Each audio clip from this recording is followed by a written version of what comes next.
ओम शांति।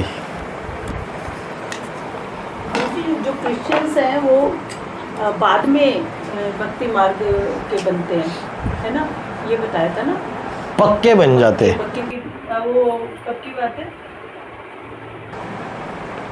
हर shooting period में last की, तभी जो जाके बादशाही दे देते हैं। जिसको बादशाही मिली है, समझो किसी को बादशाही मिल गई और दूसरों के सामने भीख मांगने के लिए जाए। बादशाह कभी भीख मांगता है? किसी को रिक्वेस्ट करता है कि भाई ऐसा करो वैसा करो, ऐसा करोगे क्या? मानहानि का केस डालने के लिए इतने इतने धन चाहिए, डिपेंड रहता है? नहीं रहता है।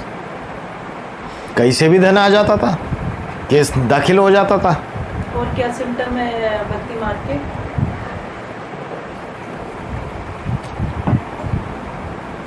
मतलब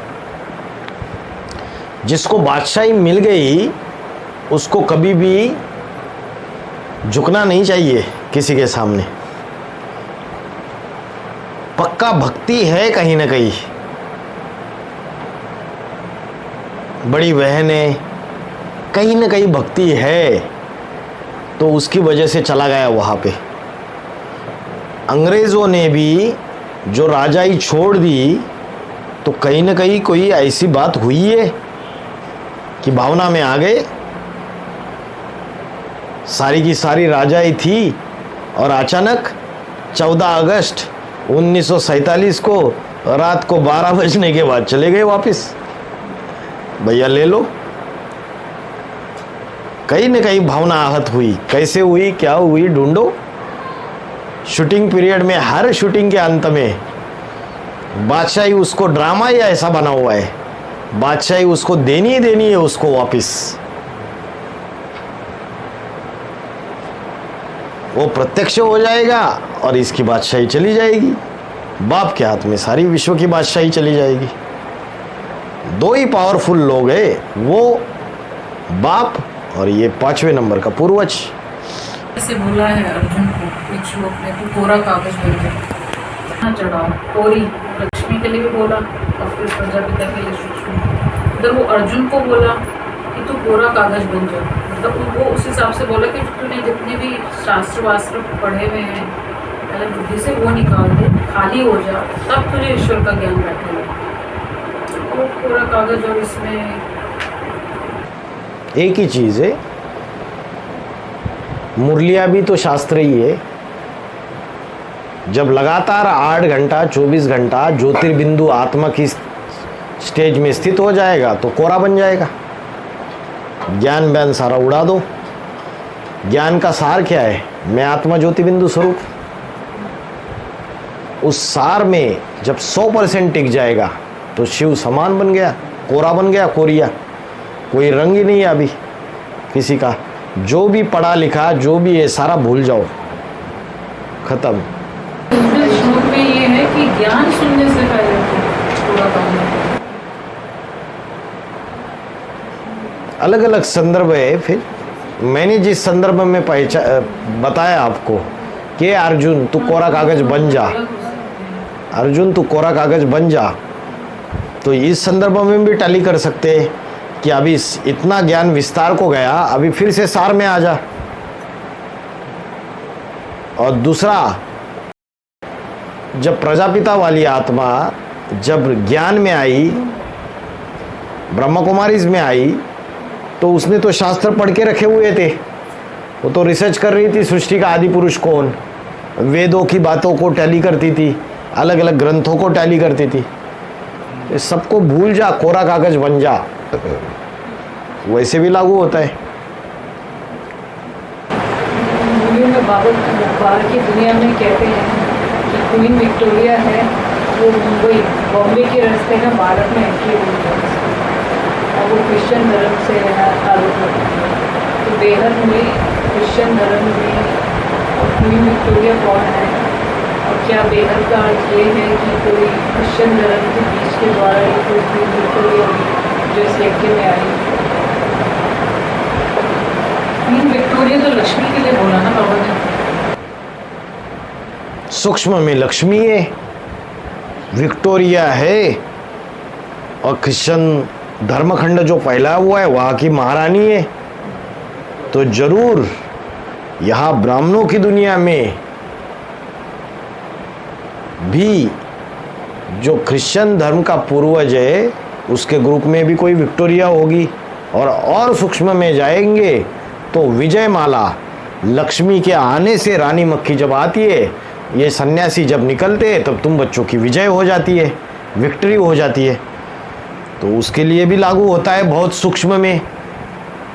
और कोई विक्टोरिया क्रिश्चियन धर्मखंड की महारानी बनती है, तो विजयमाला से होगी ना, क्रिश्चियन की ही कोई हाँ अष्ट देवियों में होती है ना। हाँ जी, हाँ जी, विजयमाला से भी होगी। और विजयमाला में होगी तो उसका कोई बीज रुद्रमाला के अंदर भी बैठा हुआ है। विजयमाला की लक्ष्मी का बीज है योगिनी माँ, है ना, चंद्रवंशी का। वैसे सब पाठधारी के लिए बात टैली होती है। आदि से अंत, तो जिस प्रकार सेवक राम जी का तन पुरुष का और अंत में भी पुरुष का नहीं है, तो क्या हर पाठधारी का जो तन उस समय था तो उसी चोले से अंत में भी वो पाठ हो जाए। उसी चोले से, अर्थात उसी पुरुष है तो पुरुष चोला, उसी अंत में भी पुरुष चोला, अंत में तो पुरुष चोला ही होना चाहिए। और स्त्री है तो स्त्री चोले से। भगवान तो पुरुष चोले से ही प्रत्यक्ष होगा, बाकियों का पता नहीं, लेकिन भगवान पाठधारी तो पुरुष चोले से ही प्रत्यक्ष होगा। इस तरह से तो लगातार 3 पुरुष चोले हो गए ना उसके 42%। तो पहले भी था कि 42 में भी पुरुष दिया और फिर से पुरुष तन मिलेगा, तो 3 पुरुष चोले हो गए। अभी कैसे प्रत्यक्ष होगा, क्या होगा, पता थोड़ी है। और जब प्रत्यक्ष होगा, संपन्न अवस्था में प्रत्यक्ष होगा अपने, और जब संपन्न अवस्था में प्रत्यक्ष होगा तो उसका वो 84 जन्म का फर्स्ट जन्म नहीं है वो तो साइकिल फिर से स्टार्ट हो गया। तो आप 3 जन्म कैसे कह सकते हो? 2 ही जन्म, उधर तो साइकिल ही एंड हो गया उसका। और वो जन्म लेके ही प्रत्यक्ष होने वाला है, क्या होने वाला है ये तो क्लियर नहीं है। बहुत बड़ा खेल है। मैं जी क्लियर ही नहीं है तो फिर कैसे ज्ञान में क्लियर होगा? अभी जैसे कहते हैं जब नया जन्म भी लिया तो मरने में तो कोई भी पॉइंट नहीं है। हाँ, किसने बोला नया जन्म लिया? ये मतलब नहीं लेगा नया जन्म, देहधारियों ने बोला ना, बुद्धि में गुंताड़े बिठा रहे हैं ना। है कि वो जो अविनाशी ऑलराउंड पाठधारी बोलते हैं, तो ऑलराउंड पाठधारी का मतलब कि 1 सेकंड में इस सृष्टि रूपी रंगमंच में उसका पाठ कम नहीं होता, चाहे वो चोले बदलता रहे, लेकिन होगा मौजूद, कैसे पता नहीं। इतना पता है वो मौजूद होगा, और इतना पता है 28-29 के बाद जोरदार तरीके से प्रत्यक्ष होगा ब्राह्मणों की दुनिया में पहले। और लक्ष्मी भी आएगी, देखना 100% आएगी। रानी मक्खी भी आएगी।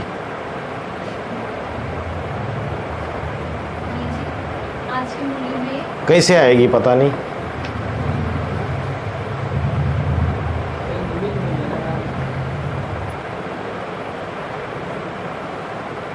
ज्ञान हमने जितना पढ़ा है वहाँ तक हमारी बुद्धि है।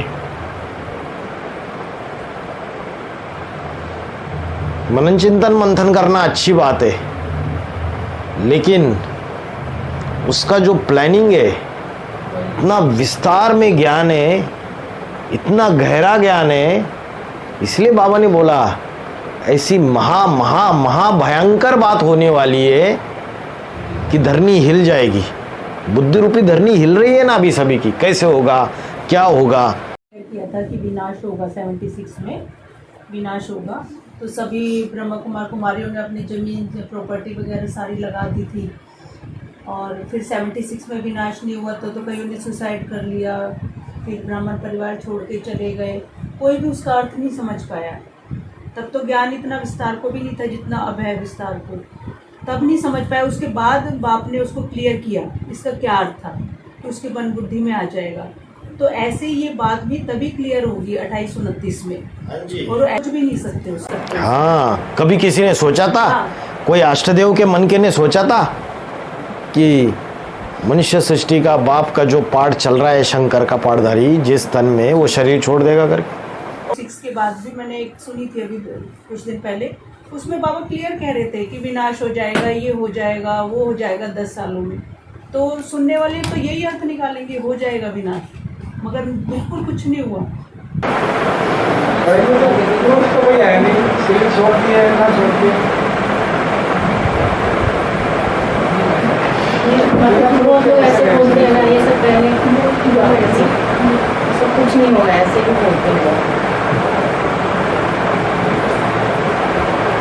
आपके सामने बैठे हुए आपको क्या बोल रहे हैं वो बात समझो। प्रूफ तो यज्ञ के आदि में भी लाश गुम कर दी थी, प्रूफ मिला था आपको?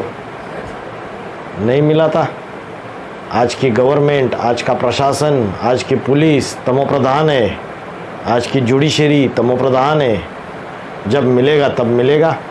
चल रहा है डेट पे डेट, क्या ढूंढ के निकाला नहीं निकाला दिखाएंगे।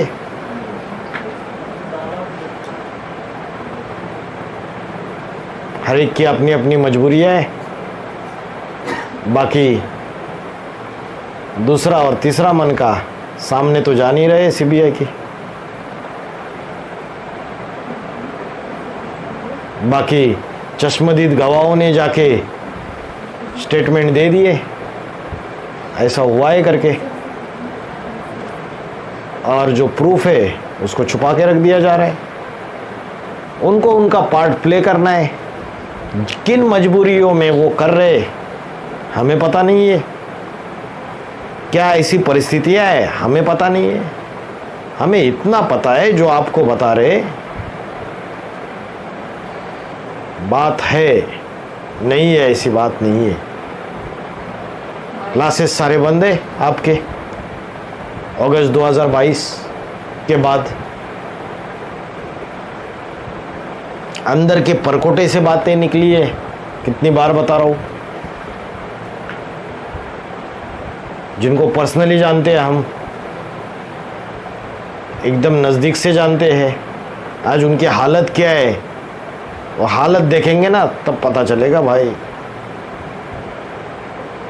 सुसाइड कर देंगे करके ऐसी हालत हो गई है। डिप्रेशन, लंबे समय तक अच्छी सेवा की है, सहयोगी बन के रहे, हो गई हालत। उभरेंगे उससे भी, वो भी उनका भी पार्ट है।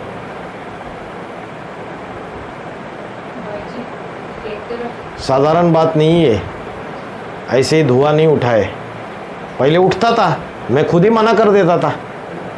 यहाँ से बात आई, वहाँ से आई, कितनी बार आई थी हमको बात। जब यहाँ से दिल्ली से बातें निकली ना, और वो भी अंदरूनी परकोटे में टूट फूट हुई ना, तब जाके सारा ही खेल क्लियर हो गया। और बातें विस्तार रूप में एज इट इज तथ्य हमने सबके सामने रख दिए। किसी ने किसी को तो करना ही था। दूसरे, तीसरे और चौथे मन के में तो ताकत थी नहीं। फाउंडेशन डाल दिया, 4 स्थापनाकारी, 4 पालनाकारी, 4 विनाशकारी। तो जिसने फाउंडेशन डाला 2004-5 से एनएस का, बाप पहला गुप्त हो गया, दूसरा मन का, तीसरा मन का और चौथा मन का। और फाउंडेशन नीचे है, जमीन के दिखाई देता है, खोदते बैठो। और जो पालना करने वाला है, जब बाप गुप्त हो जाएगा, पालनाकारी में पहला वो दिखाई दे रहा है। जो दिखाई दे रहा है वो बता रहा है सारे परिवार को, वो मुख है। किसी ने किसी को तो माध्यम बनाया बाबा ने। ये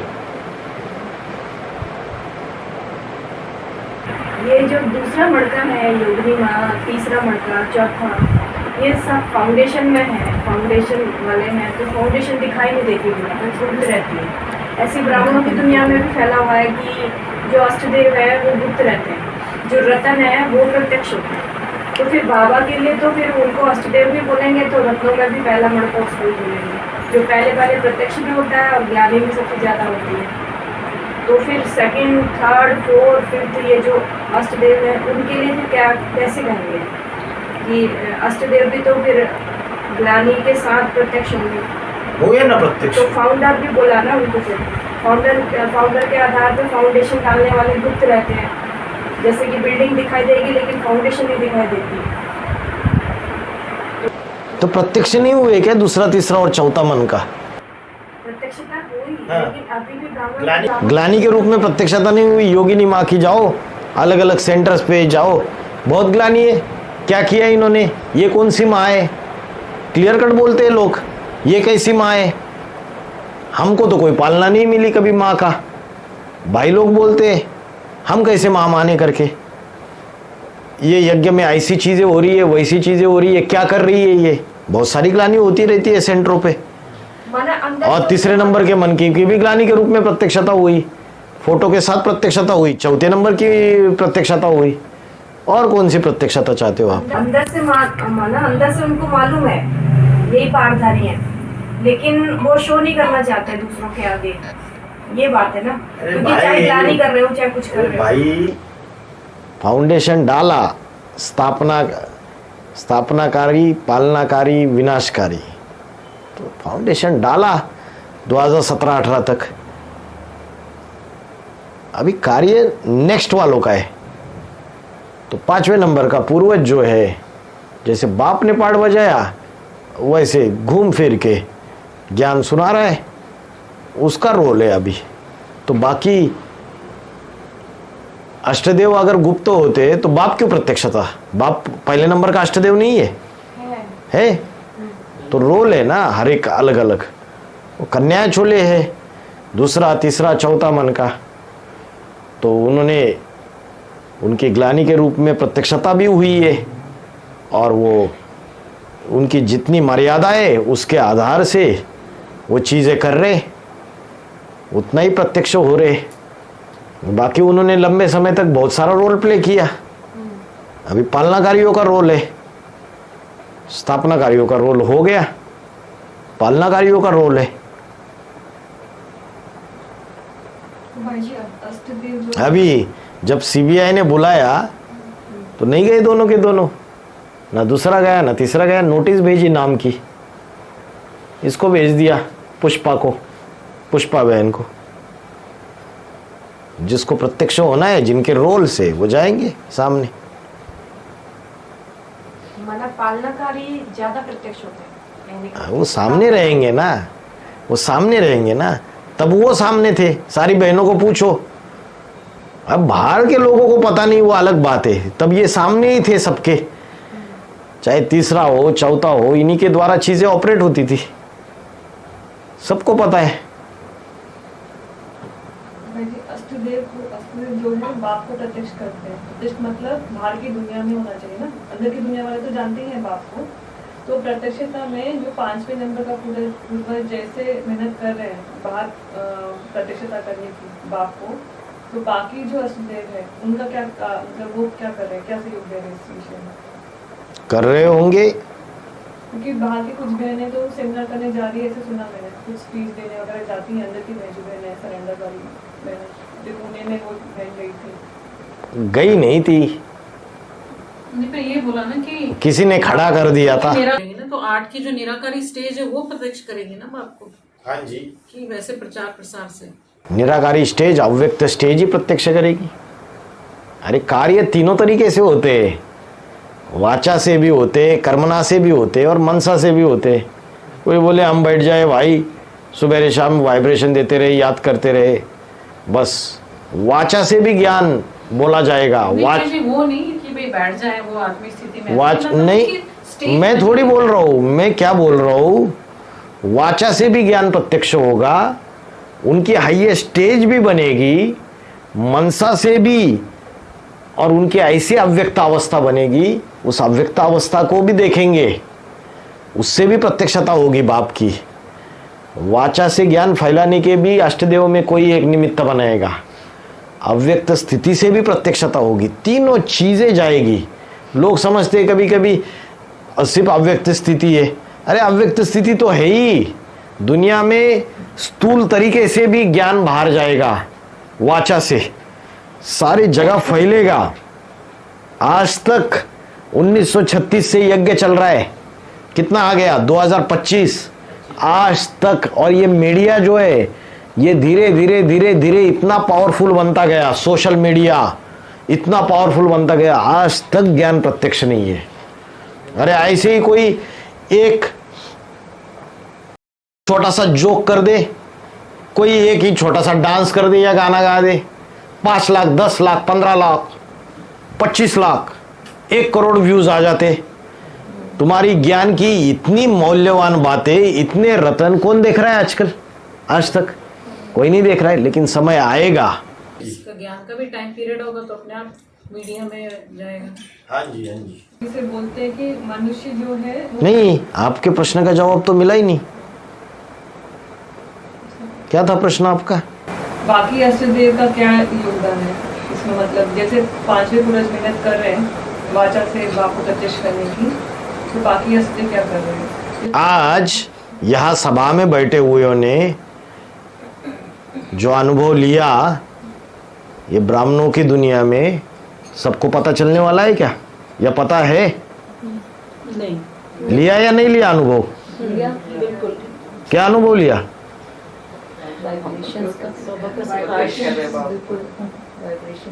तो दूसरों को दिखाई दिया? तो वो क्या कर रहे हैं? हमको दिखाई दे रहा है? नहीं दिखाई दे रहा है, वो भी कर रहे हैं, सब कर रहे हैं। ऐसा मत समझो, सब कर रहे, सभी के द्वारा कार्य करा रहा है वो। चाहे दूसरा है, तीसरा है, चौथा है, सबका रोल है, सभी के द्वारा कार्य करा रहा है। तो हम क्यों बुद्धि के गुंताड़े भिड़ाए? जो बाहर की दुनिया भिड़ा रही है ना, अरे ये अकेला दिखाई दे रहा है, बाकी के तो उनको तो यहाँ तक अनिश्चय आ रहा है कि अष्टदेव विष्टदेव कुछ नहीं, ये 28 के बाद बाबा बताएंगे वो अष्टदेव। इसलिए सारा कार्य, सारा कार्य जो है वो एक्यूरेट हो रहा है। हर एक अष्टदेव अपना अपना परिवार तैयार कर रहे हैं, हर एक अष्टदेव की 1000 भुजाएं तैयार हो रही है, 12-12 मनके भी तैयार हो रहे, एक्यूरेटली 108 की माला मेहनत ले रहे। बोल रहे थे कि योगिनी माँ, अभी जिन बहनों को पता चला है, सबको तो पता चला नहीं है, जिन मुख्य मुख्य बहनों को पता चला है ना, यज्ञ में VV5 और VV5 में वो 13-14 बहनें हैं उधर, और वो बाकी की भी बहनें हैं जो कारोबार संभाल रही है। जिनको पता चला है उनको अच्छे अच्छे पॉइंट्स निकाल के भेजती है, भेज रही है उनको, ताकि निश्चय बुद्धि बने रहे, अच्छी ये बनी रहे। तो कर रहे, कोई बातें समझ में आ रही है, कोई बातें नहीं पता चल रही है, अपने अपने लेवल पे कर रहे हैं सब लोग। हिम्मत है बच्चे, मदद है बाप। भाई जी, आज की मूल्य में बाबा ने एक पॉइंट बोला ना कि God father give and guide. तो जिसमें पूर्वज जो है जो स्टार्टिंग में ज्ञान में आए थे, बहुत सूक्ष्म में उन्होंने भक्ति की शूटिंग की, मतलब साकार के साथ में उनका ज़्यादा लगाव था। तो जो रतन होगा उनके पास ज़्यादा होगा, लेकिन एक तरफ बाबा ये भी पॉइंट बोलते हैं कि जो रतन जो होते हैं वो तो बाप के साथ मनसा वाचा कर्मा से उनका सहयोग नहीं करते हैं। तो फिर मतलब कैसे लागू कर सकते हैं? मनसा वाचा कर्मणा सहयोग नहीं करते तो आदि से अंत तक सहयोग नहीं करते, या कोई एक पर्टिकुलर शूटिंग पीरियड में नहीं करते। अरे अष्टरतन तो सहयोगी आत्मा है, ऐसे थोड़ी है। आदि से अंत तक सहयोगी अष्टदेव बनते हैं। बात एकदम अलग बोल रहे हो आप। आदि से अंत तक अष्टदेव सहयोगी रहते हैं, लेकिन अष्टरतन आदि से अंत तक सहयोगी नहीं बन पाते। इसका मतलब ये नहीं कि आदि से अंत तक विरोध करते हैं। थोड़े समय शूटिंग पीरियड में मनसा से, वाचा से, कर्मणा से कहीं ना कहीं क्रॉस करेंगे। हाँ, तो जो क्रॉस करेंगे तो किसको क्रॉस करेंगे? उसका जो ज्ञान है उसको क्रॉस करेंगे ना। तो ज्ञान को क्रॉस नहीं करता है 5वें नंबर का अष्टरतन। जो क्रिश्चियन धर्म का अष्टरतन रहेगा वो क्रॉस नहीं करेगा। और राम को ही भगवान बना दिया उसने, जो साकार है राम की आत्मा। शिव कुछ होता ही नहीं है, तो क्रॉस किया या नहीं किया? हाँ, तो कैसे बोलते हो क्रॉस नहीं करता है करके? भक्ति ज़्यादा होती है ना, ऐसे बोला ना आपने बोला ना, वो कैसे क्रॉस करता है? इसका जवाब मिल गया आपको। उसने कैसे क्रॉस किया? जो राम की आत्मा के तन के द्वारा शिव ने जो ज्ञान का क्लैरिफिकेशन दिया, उस क्लैरिफिकेशन की उस थ्योरी को वो क्रॉस कर देता है। ज्ञान को क्रॉस करता है, बस साकार के साथ में लगा रहता है कि उनका साकार को ही सब कुछ मानते हैं, निराकार को कुछ नहीं मानते, निराकार कोई है ही नहीं, ये बताइए। नहीं, ज्ञान को जो बाबा ज्ञान बोलते हैं उनके ऊपर उनका इतना निश्चय नहीं रहता है, लेकिन ज्ञान के निश्चय रहता है। ज्ञान के ऊपर निश्चय नहीं रहता है। ये कौन सी मुरली में बोला कि अष्टरत्नों का ज्ञान के ऊपर निश्चय नहीं रहता है? नहीं, निश्चय की बात नहीं भाई जी। हाँ। जैसे बाबा अभी बोला ना आपने कि मतलब जैसे बाबा बोलते हैं वो शिव को नहीं मानते, वो सिर्फ साकार को मानते हैं। कौन? रतन। सारे रतन? सिर्फ पांचवे की बात करते हैं। हाँ, उसी की तो बात करते हैं। तो अधूरी बात मत करो, स्पेसिफिक बात करो। हाँ हाँ तो अभी जैसे बोला ना, अभी जो पॉइंट एक्सप्लेन हुआ था कि God father is written guide, तो छोटे रूप में जो 5वें नंबर का जो पूर्वज है, हाँ। उसने लिबरेटर की शूटिंग छोटे समय पे किया, लेकिन उससे ज्यादा जो है रतन करेगा। हाँ, तो मैं वो पूछ रही थी, मतलब कैसे है वो, तो उनको जो कैसे? अभी कर नहीं रहा है क्या? कितनी बार एक्सप्लेन किया? अभी वो शूटिंग नहीं कर रहा है क्या कि राम वाली आत्मा जो है, जो शिव समान बन के जो लिबरेट करेगा, वो उसी को प्रेफरेंस दे देती है और शिव को उड़ा देती है पूरी तरीके से। बोलती राम की आत्मा है निराकारी स्टेज ही शिव है, शिव कोई अलग से होता नहीं है। प्रश्न क्या पूछना चाहते हो? आ गया समझ में? मुरली में भी ये बात बताई। अग्नि जो धुआं से ढक जाती है और शीशा जो है मैल से ढक जाता है और गर्म जो है थली से ढक जाता है। तो यहाँ जो अग्नि है वो अग्नि पाठधारी की बात है या काम अग्नि है, ये योग अग्नि है, क्या है? नहीं, अगर आपको चैतन्य पाठधारी में भी लागू करना है तो भी करो। अग्नि धुएं से ढका हुआ है। आज 5वें नंबर का जो पूर्वज है अग्नि का पाठधारी, वो धुएं से ही तो ढका हुआ है। ग्लानि का धुआं ही धुआं है। क्या ब्राह्मण परिवार से एडवांस पार्टी के व्यक्ति क्या वो उसको वो प्यार और सम्मान दे रहे? नहीं दे रहे। तो धुएं से ढका हुआ है, ग्लानि रूपी धुएं से। महादेव की सीरियल देखिए, शंकर जी की जैसी एंट्री दिखाई, धुआं ही धुआं दिखा दिया। वो ग्लानि का धुआं है, वो भी अग्नि का मूल रूप है। सूर्य सबसे ज्यादा बड़ा अग्नि का गोला। और ये काम अग्नि या योग अग्नि, इनसे भी टैली कर सकते हैं हमको? टैली कितना मर्जी करो, सूक्ष्म से लेके स्थूल तक ज्ञान को कितना मर्जी। कैसे करेंगे टैली? कैसे करेंगे टैली? अग्नि धुएं से ढका हुआ है। हाँ। ये तो अग्नि पाठधारी की बात होगी ना। एक योग अग्नि हुई, एक काम अग्नि हुई। जो योग अग्नि है वो धुएं से ढका हुआ है। कौन सा धुआं? विषय विकारों का धुआं, काम क्रोध लोभ मोह अहंकार, उससे योग की अग्नि ढकी हुई है। और अगर आपने कामाग्नि, एक पॉइंट है ना भाई, जैसे पूछे क्रोध अग्नि है वो, तो अग्नि तो योग अग्नि भी होती है, क्रोध अग्नि भी होती है, काम अग्नि भी होती है। हाँ। उसमें आगे अग्नि है वो।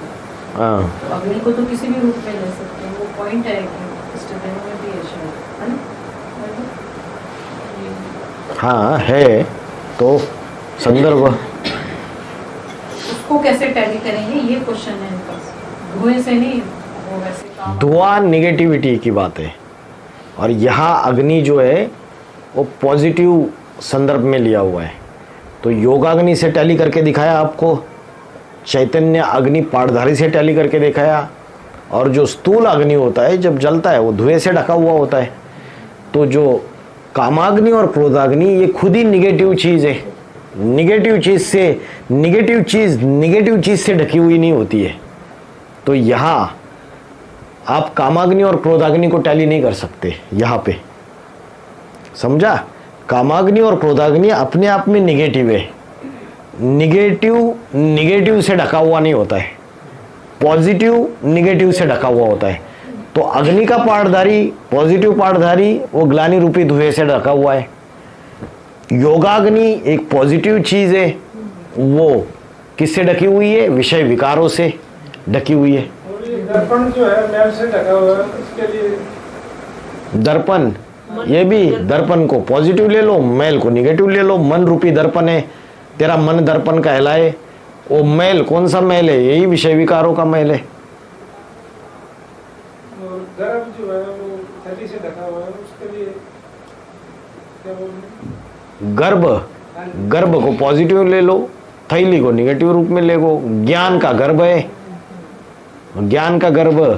ये थैली जो है, ये भौतिक दुनिया जो है उससे ढका हुआ है पूरी तरीके से ही। ना हम प्रकाश सर्वस्य योग माया समावृत, मैं सबके सामने प्रकट नहीं हूँ, योग माया से ढका हुआ हूँ। हाँ जी। जी बोला है विराट पुरुष का वो पर्सन है अष्टदेव, उसका मीनिंग क्या है? विराट पुरुष कौन है? जब परमात्मा संपन्न स्वरूप में प्रत्यक्ष हो जाएगा तो साधारण रूप गुप्त हो जाएगा, असाधारण रूप में प्रत्यक्ष हो जाएगा। अनेक बाहु उदर वक्त्र नेत्रम पश्यामि त्वाम सर्व अनंत रूपम। अनेक भुजाएं, भुजाएं माना सहयोगी हैंड्स। अनेक बाहु उदर, उदर माना पेट, पेट में कौन रहते? वैश्य। अनेक बाहु उदर वक्त्र, वक्त्र माना मुख, नेत्रम, नेत्र माना आंख। पश्यामि त्वाम सर्व अनंत रूपम, ये तेरा अनंत रूप प्रत्यक्ष हो जाएगा। तो आगे चल के बाबा जब प्रत्यक्ष हो जाएंगे तो उनके पावरफुल, कोई बोलेगा अरे ये देखो कितना पावरफुल हैंड है बाबा का। भगवान जब प्रत्यक्ष हो जाएगा, कोई बोलेगा देखो ये कैसा पावरफुल मुख है, वक्त्र। तो जो विराट पुरुष है, भगवान पाठधारी है, उसके ये 10 जो इंद्रिया है, ये 10 इंद्रिया उसके अष्टदेव और 2 9वां और 10वां मन का, ये ही उसकी इंद्रिया है। एक प्रकार से दुनिया में दशावतार गाए हुए हैं ना, ये 10 इंद्रिया, ये दशावतार है। तो स्पोक्स पर्सन माना प्रवक्ता, प्रवक्ता माना मुख से बात करने वाला, वाचा, वाचा चलाने वाला। समझ में आया? भाई जी एक प्रश्न है कि जैसे 5वां मन का है अष्टदेव, वे सबसे बड़ा भक्त होता है। भक्त तो होता नहीं है, भक्ति का लास्ट में पक्का भक्त बन जाता है, बन जाता है। ऐसे ही और बादशाही दे देता है। ऐसे ही एडवांस पार्टी में भी अलग अलग जो आत्माएं हैं उनमें कुछ न कुछ भक्ति के संस्कार होते हैं, किसी में ज्यादा या कम। तो कौन से ऐसे संस्कार है जिन्हें हमें चेक करके छोड़ देना चाहिए या चेकिंग करनी चाहिए? भक्ति के संस्कार कई सारे। अमृत वेला नहीं उठते, ये भी भक्ति का संस्कार है। अमृत वेला का पुरुषार्थ नहीं करते, भक्ति का संस्कार है। दिन में कर्म करते हुए आत्मिक स्थिति का अभ्यास नहीं करते, ये भी भक्ति का संस्कार है। जो भी श्रीमत दी हुई है उस श्रीमत के अनुसार नहीं चलते, ये भी भक्ति का संस्कार है। बाबा यहाँ तक पूछते हैं कि कितनी बार खाया दिन में, ये भी लिखो। अगर इंद्रियों के प्रभाव में आके इंद्रियों के गुलाम बन के कर्म करते हैं तो वो भक्ति का संस्कार है सारा का सारा। वे अभिमानी हो गया ना भक्ति, और जितने भी सारे भक्ति के संस्कार। श्रीमत के अलावा जो भी है वो देह भी, वो भक्ति है। हाँ जी। मंदिरों में जाते हैं तो सिर झुकाना और पंडित जी के चरण छूना, तो ये सब भी तो भक्ति के ही संस्कार हुए। वो तो भक्ति के ही संस्कार है। बाबा ने में कहा अगर भक्ति के संस्कार रहेंगे तो शरीर छोड़ना पड़ेगा। हाँ। तो इस संस्कारों को भी तो हमें चेक करके तो पीबी थोड़ी मंदिर में जाके पंडित के चरण छूते। कई मैंने देखा है, कई पीबी केस को देखा है, तभी ये प्रश्न उठा है। अच्छा कोई करता है ऐसे? बताना मेरे को बाद में।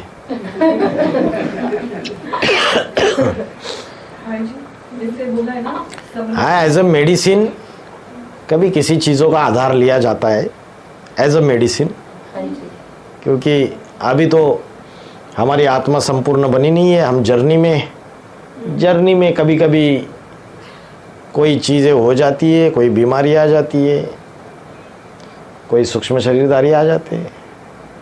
कभी कभी मेडिसिन लिया जाता है, टैबलेट खाओ लेकिन ऐसा थोड़ी कि उनके सामने झुक जाओ, तो ऊंचे उन सबसे।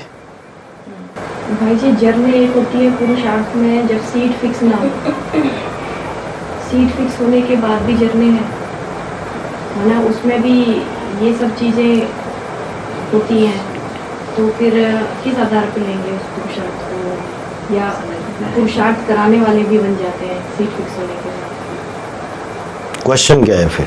जैसे बाबा के लिए बोला गया शिव बाबा है पुरुषार्थी, शिव बाबा है पुरुषार्थ कराने वाले। हाँ, तो पुरुषार्थी जैसे 76 में बाबा अपनी सीट फिक्स कर लेते हैं, ठीक है, वहाँ से पुरुषार्थ कराने वाले भी बन जाते हैं।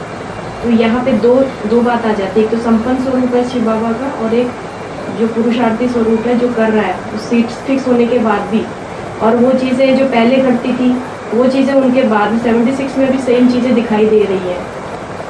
तो ये दोनों में डिफरेंस पूछ रही हूँ कि मतलब पुरुषार्थ किस आधार पे वो, क्यों? जब तक संपन्न नहीं बनेगा तब तक तो पुरुषार्थ करना है, चाहे अष्टदेव।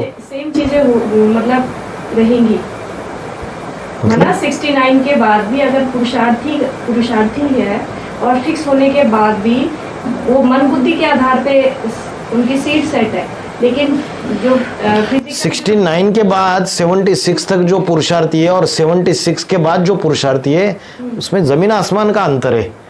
सीट पर सेट होने के बाद उसका कॉन्फिडेंस कभी नीचे जाता ही नहीं है, चाहे रसातल में चला जाए। पहले सुनो बात को, चाहे असफलता मिले चाहे सफलता मिले, चाहे निंदा हो चाहे कुछ भी हो, चाहे कुछ भी चीज हो जाए, वो अपनी स्टेज से नीचे नहीं जाता है। ये चीज है सीट पर सेट होने के बाद। तो स्टेज से नीचे जाना मतलब क्या? जैसे कहते हैं ना गोताखोर तो पूरा तल्ले तक जाता है, तो सीट फिक्स होने के बाद भी जाएगा और फिर तुरंत ऊपर भी आ जाता है। पूरा तल्ले में जाता है, हाँ। सीट फिक्स होने के बाद भी जाएगा। माना उसमें इतनी पावर होती है कि वो नीचे तक भी जाके भी ऊपर आ सकता है। हाँ, तो मैं यही कह रही थी कि 76 से पहले अगर ये बात लागू हो जाती है तो क्या वो अगर नीचे जाएगा तो ऊपर नहीं चढ़ेगा?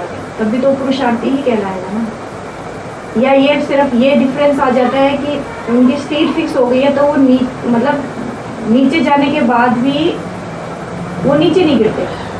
क्या मतलब क्या डिफरेंस है उसमें? जो भी ऊपर उठ सकते हैं वो ऊपर उठ सकते हैं। पुरुषार्थी जीवन में भी तो ऊपर नीचे होता है ना इंसान। नहीं, पुरुषार्थी जीवन में कुछ नहीं होता है। 69 से लेके 76 तक राम वाली आत्मा कुमार है। ऐसा नहीं कि वो नीचे गया और तुरंत ऊपर उठ गया, तो ऐसा कुछ नहीं है। 76 जो है उसके बाद जब सीट पे सेट हो जाता है तब उसके अंदर पावर आ जाती है। वो 76 के बाद की बात है। ऐसे अष्टदेवों के लिए भी बोलेंगे 2018 के बाद वो पावर आती है उनके अंदर। हाँ, तो उतार और चढ़ाव जो देखने में आता है वो वाकई में है नहीं, जो दूसरों को देखने में आया। क्या उतार चढ़ाव? उतार चढ़ाव वो मतलब क्या पावन बन गए क्या? तो वही भाई जी वही तो प्रश्न है ना। पावन तो नहीं बने हैं लेकिन उनको उसका लेप छेप नहीं लगता है। किसका? अरे जब बोल दिया वो जिन मिसल पुरुषार्थी है, इतना क्लियर कट ज्ञान है कि अभी अभी नीचे अभी अभी ऊपर, उनकी जो मादा है, स्पीड है उनका, आत्मिक स्थिति में टिकना, अटैचमेंट में जाना और कंप्लीटली डिटैच होना। देहाभिमान में गए और कंप्लीटली डिटैच भी हो गए। वो स्पीड जो है वो जिन मिसल पुरुषार्थी है। सीढ़ी नीचे उतरे, सीढ़ी ऊपर चढ़ गए। वो बात सीट पे सेट होने के बाद की बात है ना।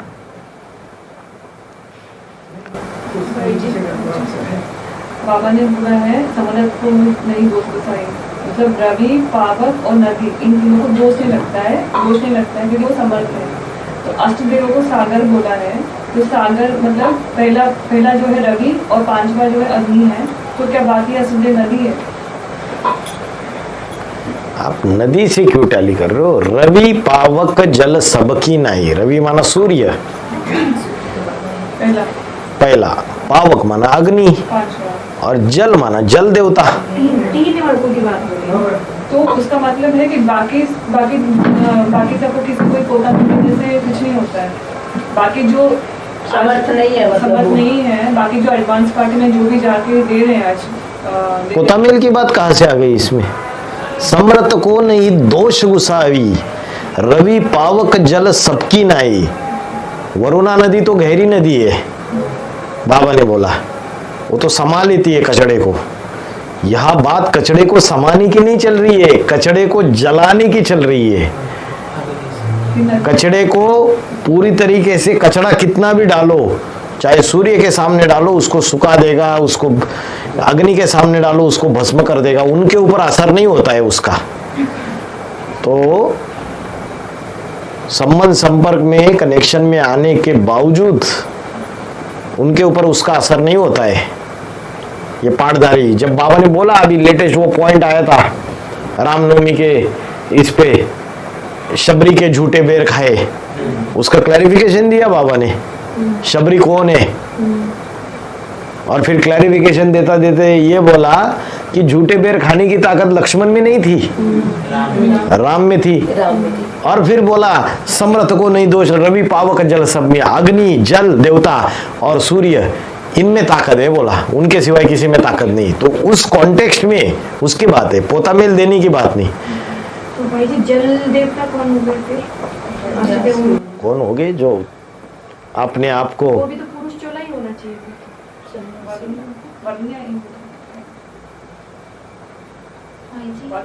अरे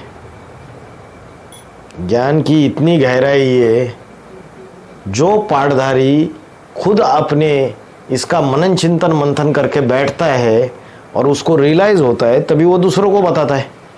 हम क्यों दूसरों के पार्ट, इसका ये हो सकता है उसका ये, उसने जिसने मनन चिंतन मंथन किया होगा, जिसके बुद्धि में पक्का पक्का बैठा होगा, वो आज नहीं तो कल प्रत्यक्ष होने ही वाला है ब्राह्मणों की दुनिया में। वेट करो थोड़ा, क्योंकि हम अपने गुंताड़े भिड़ाए, हम ज्योतिषी बन के बैठे कि ऐसा हो सकता है वैसा हो सकता है, ऐसा नहीं है। उसने उस चीज को गहराई में समझा रहेगा, वो अपनी सीट पे सेट हुआ रहेगा, उसके इससे पता चलेगी चीजें। मनन चिंतन मंथन नहीं कहते। अगर कोई प्रश्न होता है तो उसका निदान, या आप स्वचिंतन को ही ज्ञान का मनन चिंतन मंथन करेंगे। बात वो नहीं है ना, बात ये है वो पाठधारी अभी प्रत्यक्ष नहीं है और हमें क्लियर ही नहीं है। तो हम अगर ये सोचे कि वो पुरुष होगा, कौन होगा, क्या होगा, स्त्री होगी, पुरुष होगा, कन्या होगी, क्या होगा, ये बातें क्लियर ही नहीं है जब तक वो पाठधारी अपने सीट पे सेट नहीं होता है। तो हम उसके गुंताड़े कैसे भिड़ाए? अपने पुरुषार्थ पर ध्यान दें, क्योंकि ये भी तो हो गया ना उस चिंतन। अष्टदेवों का जो पार्ट है, जो आपको क्लियर हुआ, वो अपने मनन चिंतन मंथन से क्लियर हुआ या उस पाठधारी को जब रियलाइज हुआ और उसने जब बात बताई तब आपको क्लियर हुआ? तब क्लियर हुआ ना आपको। राम वाली आत्मा को जब अपने पाठ के ऊपर निश्चय हुआ तो दुनिया वालों ने ऐसे ही नहीं समझा अरे मुरली में ये बात आई, ये उनके ऊपर लागू हो रही है, फर्रुखाबाद के व्यक्ति के ऊपर।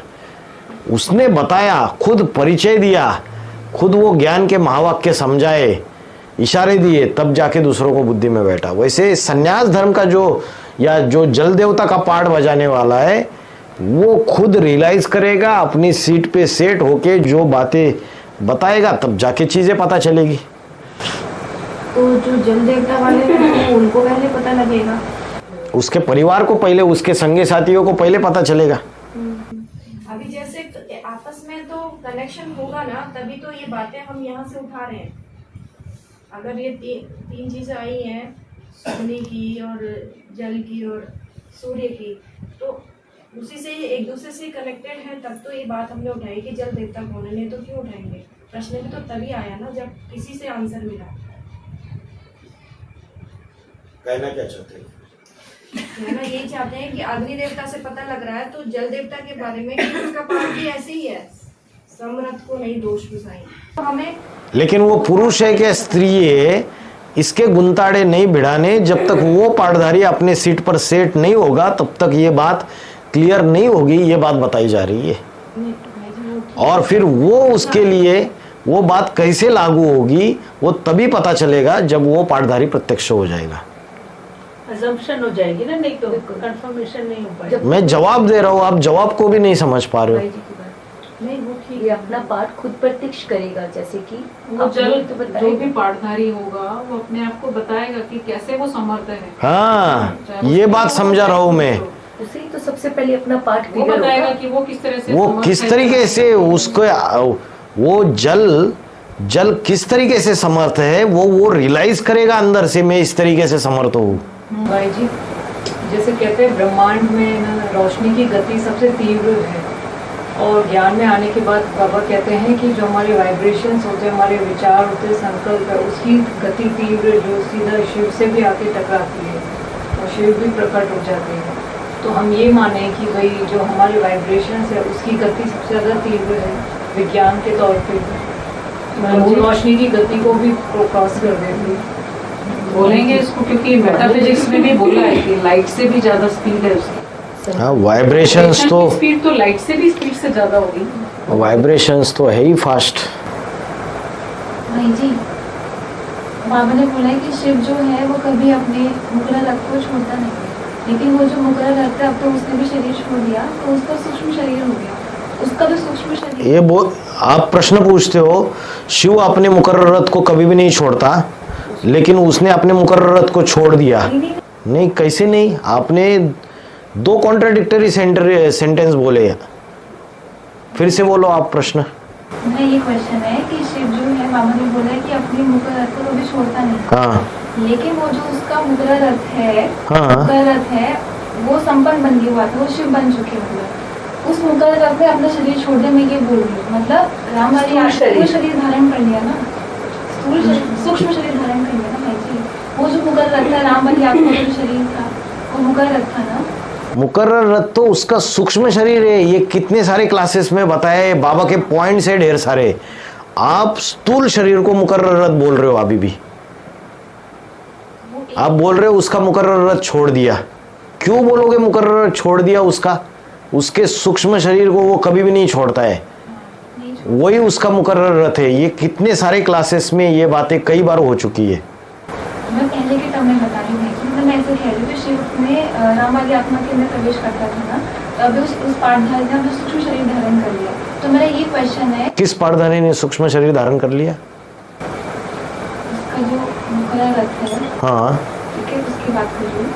वो मुकर्रर रथ ही सूक्ष्म शरीर है, उसने कैसे सूक्ष्म शरीर धारण कर लिया?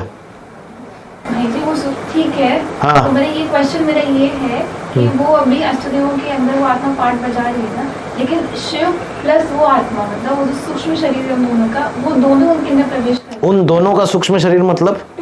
शिव सुप्रीम सोल हाँ प्लस जो मुकर्रर रथ है, मतलब वो जो उसका सूक्ष्म शरीर है, हाँ। वो दोनों ही अष्टदेव। उन दोनों का सूक्ष्म शरीर ऐसे बोला आपने? उन दोनों का नहीं, शिव है और राम की आत्मा का सूक्ष्म शरीर है। हाँ, अभी बोलो। वो अष्टदेवों के अंदर, क्योंकि है ना, आपका क्वेश्चन कंफ्यूजिंग है। आप एक भी शब्द इधर उधर करोगे ना तो आपका क्वेश्चन भी गलत हो जाता है, सामने वाला जवाब क्या देगा? हाँ बोलो। उसका साथ कभी नहीं छोड़ता है, बोला है बाबा ने, साथ नहीं छोड़ता है ना, अभी अष्टदेवों के अंदर वो पाठ बजाएगी हाँ। आत्मा, लेकिन फिर बाबा ने बोला कि 9 मुकर्रर रथ के द्वारा पाठ बजाएगी, लेकिन फिर ये कैसे हम मान सकते? अष्टदेव के द्वारा पाठ बजाएगी तो उसकी जो आत्मा है, हम ये मान रहे हैं ना, उसकी आत्मा संपूर्ण बन गई, शिव समान बन गई। हाँ, तो शिव प्लस राम, तो राम ही जब नारायण बन जाते तो शिव ही बन गई ना, क्योंकि एक तरीके से देखा जाए तो दोनों शिव है ना, एक तरीके से देखा जाए तो शिव सुप्रीम सोल प्लस उसका जो मुकर्रर रथ है वो खुद ही शिव बन चुकी है ना, तो अष्टदेवों के मुकर्रर रथ नहीं शिव बना, मुकर्रर रथ उसका सूक्ष्म शरीर है। एक होती है आत्मा, एक होता है सूक्ष्म शरीर। आत्मा संपन्न बनती है, सूक्ष्म शरीर संपन्न नहीं बना है। लेकिन शिव भी तो उसी के साथ में है ना भाई जी, कह रहे दो आत्माएं हैं, वो आत्माएं बोल रही है ना, दोनों शिव है, दोनों शिव है ना, तो शिव सुप्रीम सोल, एक तो उसका सूक्ष्म शरीर। तो शिव सुप्रीम सोल ने जब डुप्लीकेट कॉपी बना दिया तो उसकी दरकार नहीं है फिर। लेकिन तो डबल इंजन है ना, फिर डबल इंजन जैसे शिव सुप्रीम, जैसे राम वाली आत्मा थी, राम वाली आत्मा डबल इंजन ब्रह्मा की सोल, शिव सुप्रीम सोल, तो ऐसे अष्टदेवों में डबल इंजन। क्या राम की आत्मा?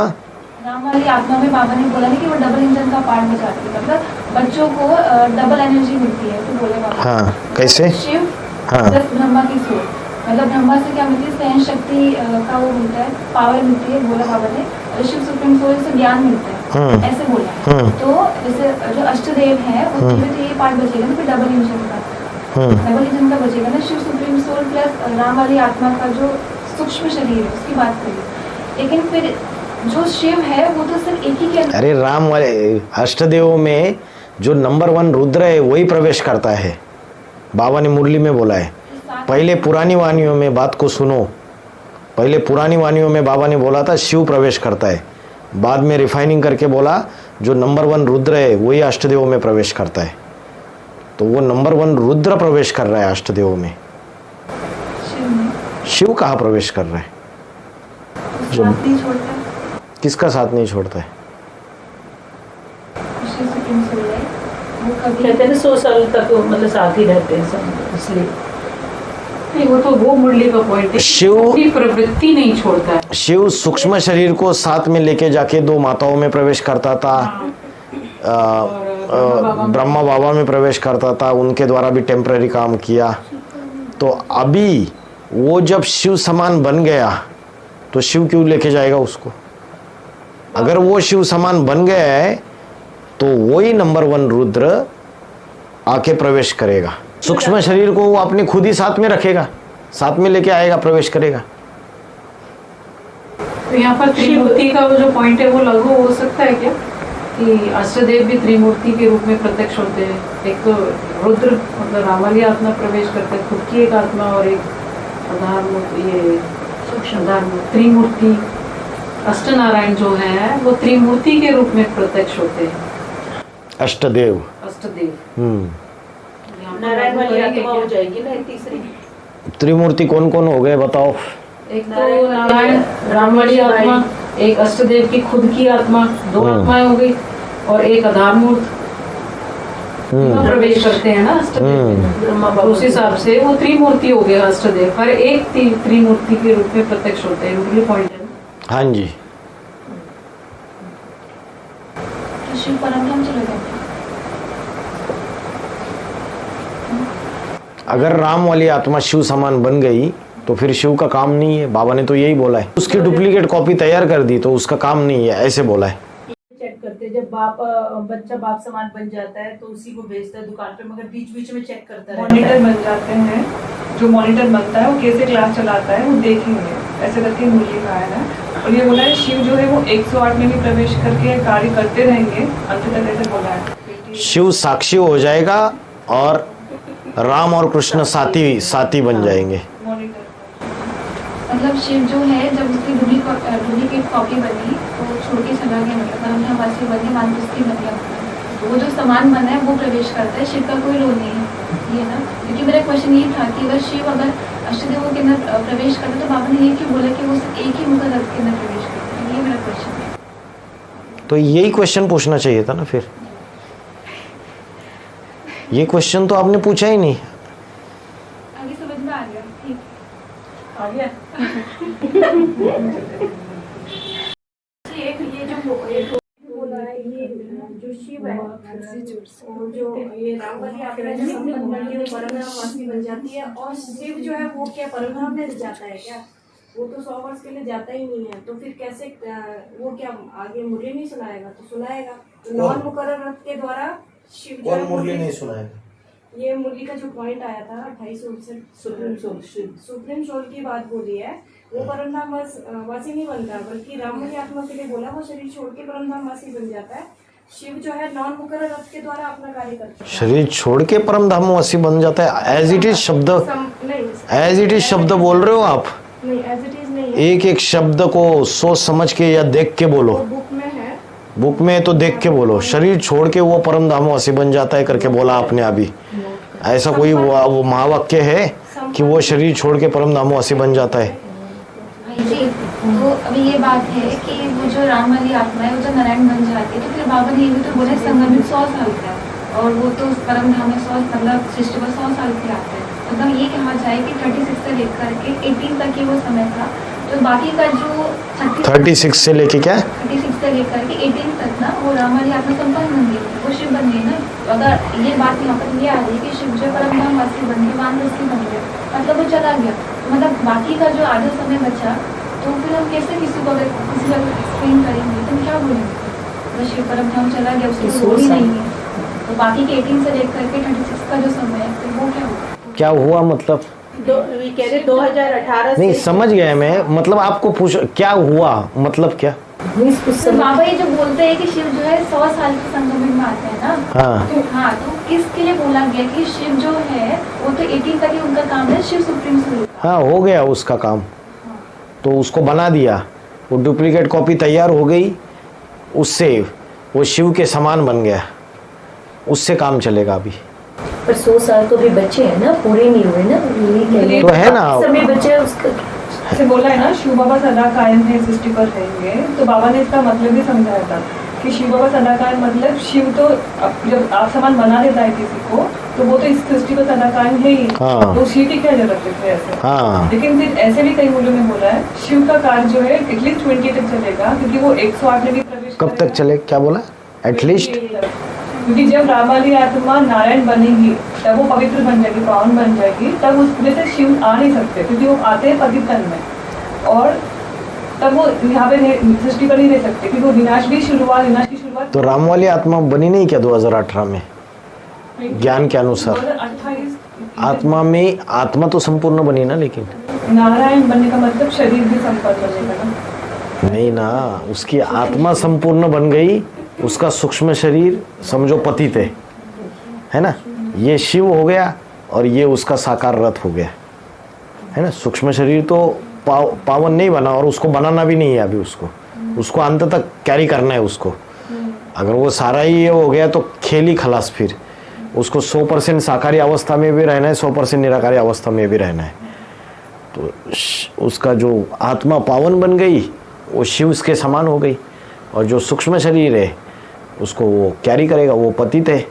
पतित मतलब पूरा पावन नहीं है 100%। ऐसे सुना है मतलब कोई मूवी में, यार मुझे याद नहीं कौन सी मूवी है, उसमें ये बोला है 28 को, मतलब 2028 में जब राम वाली आत्मा नारायण बन जाएगी, वो पावन बन जाएगी, तो शिव जो है उसके अंदर आ नहीं सकते, तो शिव जो है परमधाम जाते हैं, गेट खोलते हैं, उसके बाद में लास्ट जो सोल रहेगी परमधाम में, वो भी नीचे उतर जाएगी, तो घर खाली नहीं रहेगा ऊपर, तो एक आत्मा, लास्ट आत्मा नीचे आ जाती है और शिव जो है ऊपर चले जाते हैं।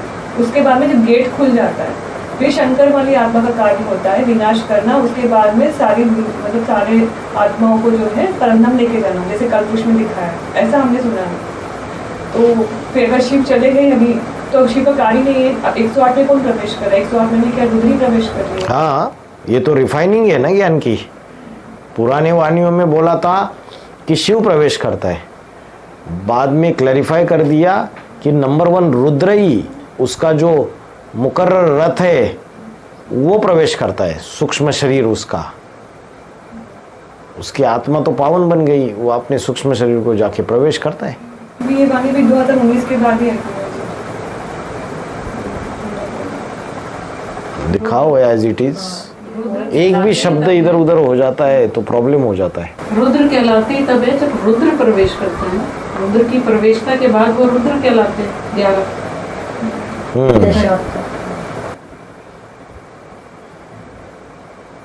प्रवेशता के बाद ज्योतिर्लिंग कहलाते हैं। रुद्र तो सारे ही है, रुद्रगण तो सारे ही है, 4.5 लाख, 2.25 लाख। कि वो कौन से 33 के हिसाब से बोलते हैं ना कि 12 आदित्य है, 11 रुद्रगण है, उस हिसाब से मैंने बोला, बाकी तो सारे रुद्र हैं। भाई जी ऐसा बोलते हैं ना कि 36 तरह से मौतें होती है। क्या होती है 36 तरीके से? 36 प्रकार की मौतें, मतलब 36 तरीके होते हैं सुसाइड करने के, ऐसा बोलते हैं। मतलब अच्छा। 36 प्रकार से मृत्यु हो गई। अच्छा, नई बात पता चली, बोलो बोलो। तो उसमें ये बोला था कि लेकिन सबसे भयानक मौत जो होती है वो अग्नि से होती है, बाकी किसी से नहीं होती।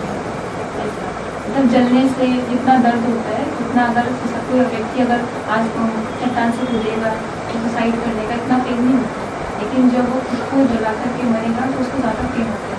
तो इसका कोई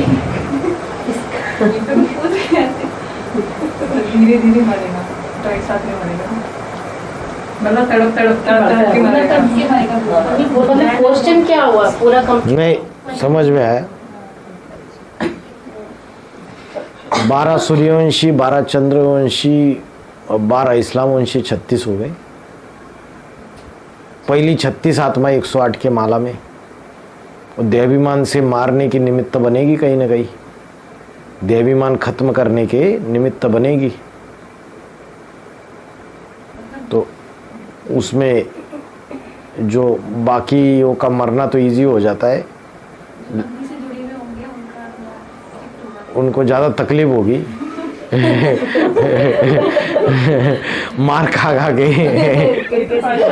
अग्नि जितनी पवित्र होती है ना, जितना उसे पूजा जाता है, तो उतना उसका जब बैठते हैं तो सेक कितना लगता है। तो सर्दी में अच्छा लगता है। और आनंदी माता, आप इतने आनंदी क्यों रहते हैं? आपका रह गया।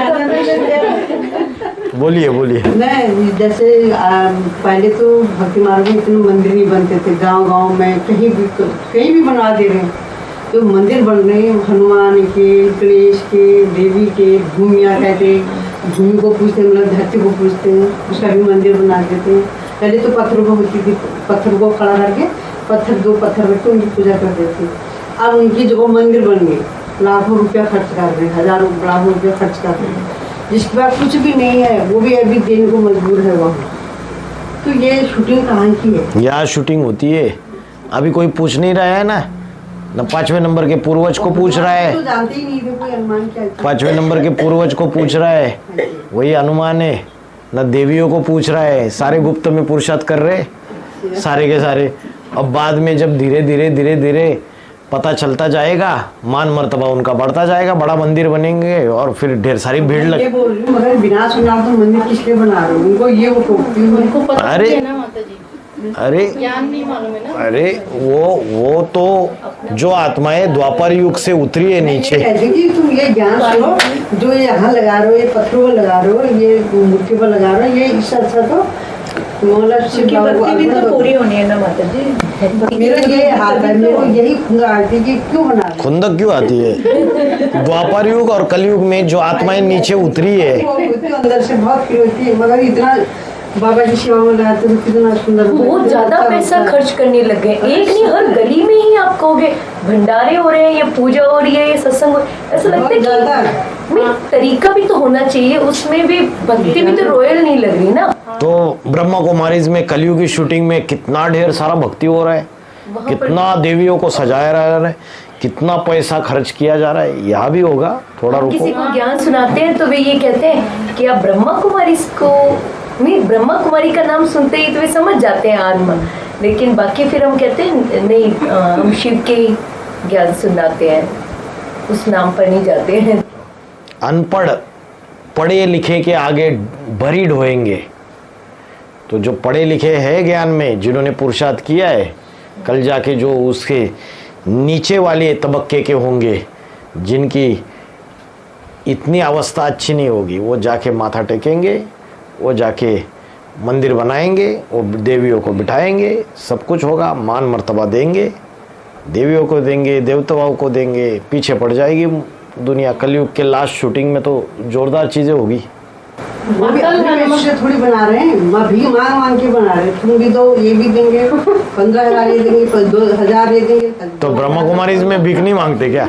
ब्रह्मा कुमारीज में भी तो मांगते हैं। उसमें तो क्या करते हैं, मीटिंग करते हैं और बताते हैं ये खर्चा है, आप अपनी तरह से। वहाँ पर भी भीख मांगने की शूटिंग होती है।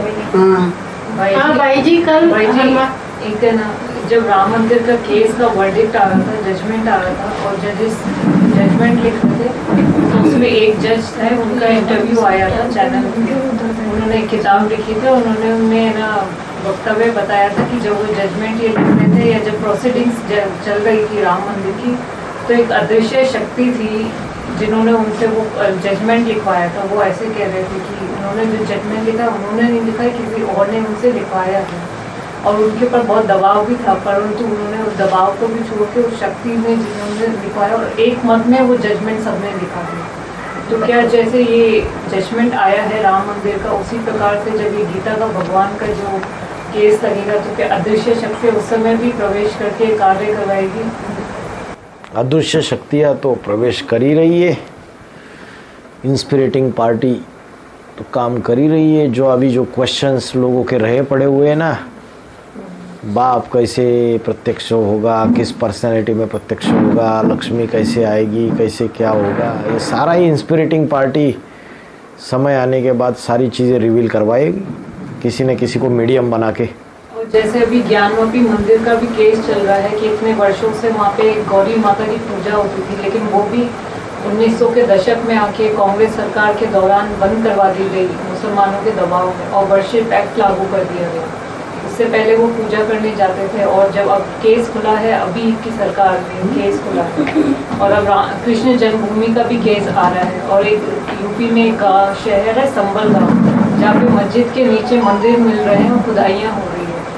तो ये ज्ञानवापी मंदिर का जो काशी मंदिर है, जो असली काशी मंदिर है, और कृष्ण जन्मभूमि, तो ये क्या 28 तक इनका भी वर्डिक्ट आएगा? बेहद के जो काशी है, जो अभी कैद है इस्लामियों के उसमें, तो वो भी आज़ाद होगी। भक्ति मार्ग बाबा ने बोला कभी आगे जाता है, ज्ञान मार्ग उसके पीछे पीछे जाता है। तो बाहर की दुनिया में जो भी बातें हो रही है वो सूक्ष्म रूप में कहीं ना कहीं ब्राह्मणों की दुनिया में हो रही है, लेकिन वो सूक्ष्म रूप में कैसे हो रही है वो आज की डेट में दिखाई नहीं दे रहा है। हो सकता है भविष्य में दिखाई दे, है ना। जैसे मुसलमान लोग जो है, तो ब्राह्मणों की दुनिया में भी बीज रूपी दुनिया में कोई शूटिंग करने वाले हैं जिन्होंने कैप्चर कर लिया चंद्रवंशियों को, अपने अधीन बना लिया, और सबको वही दिखाई दे रहे वो मुस्लिम लोग, और उनकी ही परंपराएं सब अनुकरण कर रहे। बाद में सत्य रिवील हो जाएगा, चाहे कलयुग का लास्ट शूटिंग या जो भी शूटिंग पीरियड रहेगा उसमें रिवील हो जाएगा, अरे इन्होंने ये सारा करके रखा था। असलियत में तो इसके जो परफेक्ट स्वामी है या जिनका मर्तबा था वो ये है, इनको इन्होंने दबा दिया, छुपा दिया, तो वो प्रत्यक्ष हो जाएंगे सारे के सारे।